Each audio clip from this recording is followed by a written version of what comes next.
وقت آ گیا سٹینڈ لینے کا۔ میں آپ سب کو دعوت دیتا ہوں کہ اگلے ہفتے کی شام کو میں ایک بڑا پروٹیسٹ جلسہ کر رہا ہوں پریڈ گراؤنڈ میں، اور یہ ہوگا صرف پنڈی اور اسلام آباد سے میں لوگوں کو یہاں اکٹھا کر رہا ہوں۔ باقی پشاور میں اور پنڈی لاہور میں، کراچی میں، ملتان میں، ہمارے جو بڑے بڑے شہر ہیں، ان سارے شہروں کے اندر، فیصل آباد میں خاص طور پہ، آج فیصل آباد میں جدھر مشکلوں کا سامنا کرنا پڑا ہے، میں ساروں کو کہہ رہا ہوں کہ آپ نے وہاں جلسے کرنے ہیں ہفتے کی رات کو، اور میں انشاءاللہ کروں گا پریڈ گراؤنڈ میں جلسہ۔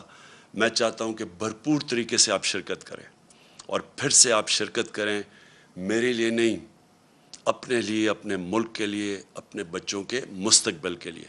میں اپنی قوم سے کہنا چاہتا ہوں کہ ہم اس وقت وہ فیصلہ کن وقت پہ کھڑے ہیں کہ یہ جو لوگ، یہ جو چور تھے جو 30 سال سے ملک میں پیسے چوری کر رہے ہیں، جو پہلے NRO 1 لے چکے تھے، اب آ کے یہ NRO 2 انہوں نے اپنے آپ کو دیا ہے۔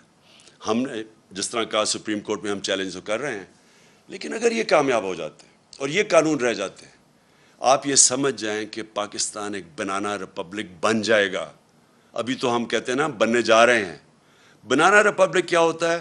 بنانا ریپبلک وہ ہوتا ہے جدھر طاقتور کے لیے ایک قانون ہوتا ہے اور کمزور کے لیے دوسرا۔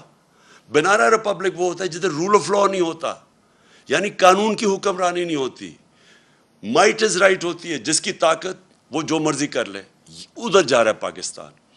ایک طرف ہم نے ٹیکس لگا دیے لوگوں کے اوپر، تنخواہ دار لوگوں کے اوپر، اپنی کارپوریٹ کے اوپر ٹیکس لگا دیے، کسانوں کے اور عام آدمی کے لیے ڈیزل، پٹرول، بجلی وہاں تک پہنچا دیا ہے کہ ان کے لیے اب مشکل ہوگا گزارا کرنا۔ دوسری طرف جو سب سے بڑے طاقتور ڈاکو ہیں اس ملک میں، جنہوں نے 30 سال سے لوٹ رہے ہیں ملک کو، جن کے پاس اربوں روپے کی پراپرٹیز باہر ہیں، ان لوگوں کو 1100 ارب روپیہ معاف کر دیا ہے۔ ٹیکس لگا رہے ہیں، ہم نے کتنے ٹیکس، 8 انہوں نے ایکسٹرا IMF کے کہنے پہ ٹیکس لگائے ہیں، تو وہ جو لوگ لوٹ رہے تھے ملک کو، 1100 ارب روپیہ ان کا معاف کر دیا ہے اس نیب امینڈمنٹ نے۔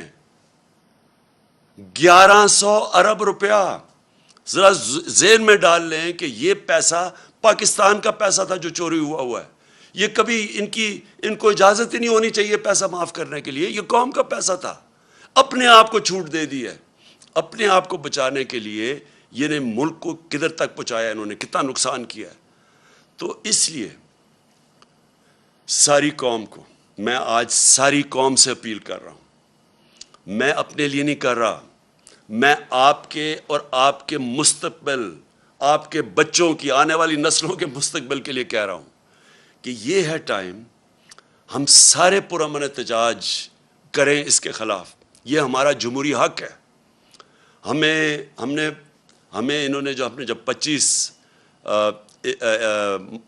مئی کو جب ہم نے پرامن احتجاج کیا، تو جس قسم کے انہوں نے ہمارے اوپر تشدد کیا، یہ میں آپ کو یقین دلاتا ہوں کہ کسی جمہوری گورنمنٹ میں پاکستان کی تاریخ میں ایسے نہیں ہوا۔ اور میں آپ کو جنرل مشرف کے مارشل لاء کو کہتا ہوں، میں نے 8 دن جیل میں گزارے تھے۔ میں نے اس دور میں اس طرح کا ظلم نہیں دیکھا جو انہوں نے اب کیا۔ اور ایسے انہوں نے ظلم کیا صرف ایک وجہ سے، کیونکہ ان کو پتہ یہ سارا ایک سازش کے ذریعے آئے ہیں، ناجائز ہیں، انہوں نے چوری چھپانے آنا تھا۔ ان کا صرف ایک اب حربہ رہ گیا کہ لوگوں کو خوف پھیلائیں، ڈنڈے کے زور سے لوگوں کو دبائیں تاکہ لوگ چپ کر کے بیٹھ جائیں، کہ خوف زدہ ہو جائیں لوگ کہ جی ہر جگہ لوگوں کو ٹیلی فون آتے ہیں، کبھی صحافیوں کو ٹیلی فون آ جاتا ہے ان نون نمبر سے، کبھی سوشل میڈیا کے لوگوں کو اٹھا کے 2 دن جیل میں ڈال دیتے ہیں خوف پھیلانے کے لیے۔ میرے اوپر کوئی 9 پتہ نہیں کتنی FIRs ہیں، صرف کہ کسی طرح ہم ڈر کے چپ کر کے بیٹھ جائیں۔ میں آج ساری قوم کو کہتا ہوں کہ آپ نے یہ خوف کا بت توڑنا ہے۔ یہ بہت بڑا بت ہے، یہ بت آپ کو غلام بنا دے گا۔ یہ بت، اگر آپ اس خوف کے بت سے کی پوجا کرنا شروع کر دیا آپ نے، تو یہ یاد رکھیں کہ آپ اپنے اوپر ظلم بڑھا دیں گے۔ یہ ظلم بڑھتے جائیں گے آپ کے اوپر، مہنگائی بڑھتی جائے گی، چوری بڑھتی جائے گی۔ ساری چوری کی قیمت آپ ادا کرتے ہیں، جتنا یہ اوپر بڑے بڑے ڈاکو چوری کرتے ہیں آپ اس کی قیمت ادا کرتے ہیں۔ ہم نے انہوں نے 3.5 سال کیمپین چلائی اور مجھے پتہ ہے کدھر سے پیسے میڈیا کے اوپر چلا، مجھے پتہ ہے باہر سے فنڈنگ کدھر سے ہوئی ہمارے اگینسٹ یہ جو پوری سازش تھی۔ آپ یہ دیکھیں کہ آخری 2 سال میں 17 سال میں جو سب سے زیادہ پاکستان کی 17 سال کے بعد، اس کے باوجود کہ بینکرپٹ ملک بلا تھا، دیوالیہ نکلا ہوا تھا، اس کے باوجود کرونا ہوا تھا، اس کے باوجود آخری 2 سال میں 17 سال کے بعد سب سے زیادہ گروتھ ریٹ تھی ہماری، یعنی ڈیولپمنٹ تھی۔ کرونا کے باوجود، آئی ایم ایف کے پروگرام کے باوجود آج دنیا اکنالج کرتی ہے جو ہمارا احساس کا پروگرام تھا۔ اسٹینفورڈ یونیورسٹی کی ریسرچ دیکھ لیں، انہوں نے اکنالج کیا کہ پاکستان ایک فلائی ریاست بننے کی طرف جا رہی تھی۔ یہ ہم نہیں کہہ رہے تھے، یہ باہر کی دنیا اکنالج کر رہی ہے۔ ہمارا جو کلائمیٹ چینج کا پروگرام تھا، دنیا اکنالج کر رہی تھی۔ 10 ڈیمز ہم نے پہلی دفعہ شروع کیا کہ پاکستان کے آگے مستقبل کا سوچا جائے۔ اس دور کے اندر، مشکل دور میں، آج آپ دیکھ لیں کہ ہمارا معاوضہ کریں جو انہوں نے کیا کہ صرف 2 مہینے کے اندر۔ میں اپنی ساری قوم کو آج کہتا ہوں کہ یہ آپ کے اوپر خوف بھی پھیلائیں گے میڈیا کے۔ میں تو آج سلام کرتا ہوں ان صحافیوں کو، میڈیا اینکرز کو، جن کے اوپر ایف آئی آرز کاٹی ہوئی ہیں، جن کو ٹیلی فون کر کر کے دھمکیاں دی جا رہی ہیں، میڈیا آنرز کو میں ان کو سلام کرتا ہوں، جو 3-4 میڈیا آنرز جو آج کھڑے ہوئے ہیں، اس کے باوجود کہ دھمکیاں ملتی ہیں، اس کے باوجود آج کھڑے ہیں اور حق اور سچ پہ کھڑے ہیں۔ میں آج اپنی ساری قوم کو کہنا چاہتا ہوں، آپ نے اس طرح کے لوگوں کے جتنے یہ آپ کو ڈرانے کی کوشش اور ظلم کرنے کی کوشش، اس سے نہ گھبرائیں۔ وقت آ گیا سٹینڈ لینے کا۔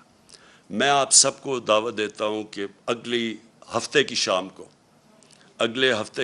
کو میں ایک بڑا پروٹیسٹ جلسہ کر رہا ہوں پریڈ گراؤنڈ میں، اور یہ ہوگا صرف پنڈی اور اسلام آباد سے میں لوگوں کو یہاں اکٹھا کر رہا ہوں۔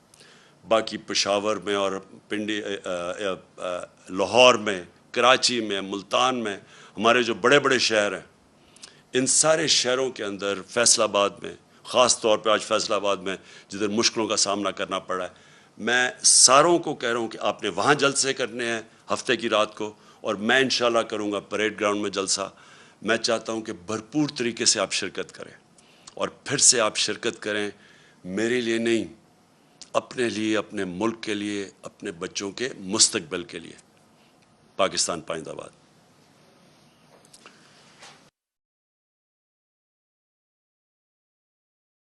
انہوں نے کیا کیا؟ انہوں نے سب سے پہلے جو عام آدمی ہے، جتنی انہوں نے قیمتیں بڑھائی ہیں پٹرول کی اور ڈیزل کی اور بجلی کی، یہ ابھی یہاں رکیں گی نہیں۔ پہلے تو اتنی کبھی قیمتیں بڑھی نہیں ہیں۔ اس کے بعد